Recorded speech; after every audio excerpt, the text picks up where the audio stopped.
तो आज हम पढ़ेंगे ट्रांजिशन प्रॉपर्टी का एग्जांपल। ठीक है, तो हमने क्या लिया है, हमने डिव लिया है। डिव के अंदर हमने 4 डिव पास किए हैं, मतलब एक डिव ले लिया, उसके अंदर हमने 4 डिव पास किए हैं, उसको क्लास दे दिया है D1 D2 D3। और उसके बाद हमने इसमें CSS लगाए। हमें ट्रांजिशन प्रॉपर्टी का यूज़ करना है। तो सबसे पहले हमने ओवरऑल मार्जिन और पैडिंग दे दी है 0, फिर हमने हाइट दी है, विड्थ दी है, मार्जिन बॉटम दे दिया है, टॉप दे दिया है, ट्रांजिशन प्रॉपर्टी ऑल कर दी है, क्योंकि हमें सब पे ट्रांजिशन लगाना है। D1 पे भी लगाना है, D2 पे भी लगाना है, D3 पे भी लगाना है, D4 पे भी लगाना है। और ट्रांजिशन का ड्यूरेशन हमने रखा है 10 सेकेंड्स का।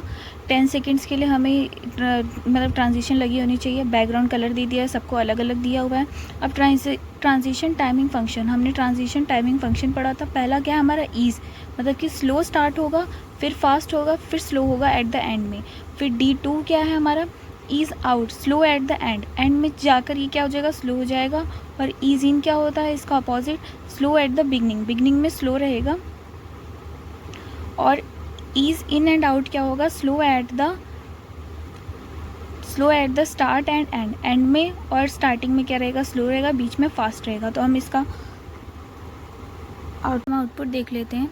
सबसे पहला था हमारा ईज़, जो स्लो रहेगा स्टार्टिंग में, फिर फास्ट होगा, फिर एंड में जाते जाते फिर से स्लो हो जाएगा। फिर उसके बाद हमारा ईज़ आउट स्टार्टिंग में फास्ट रहेगा और एंड में जाते जाते स्लो हो जाएगा। फिर हमारा आता है ईज़ इन स्टार्टिंग में स्लो रहेगा, एंड में जाते जाते हमारा ये फास्ट हो जाएगा।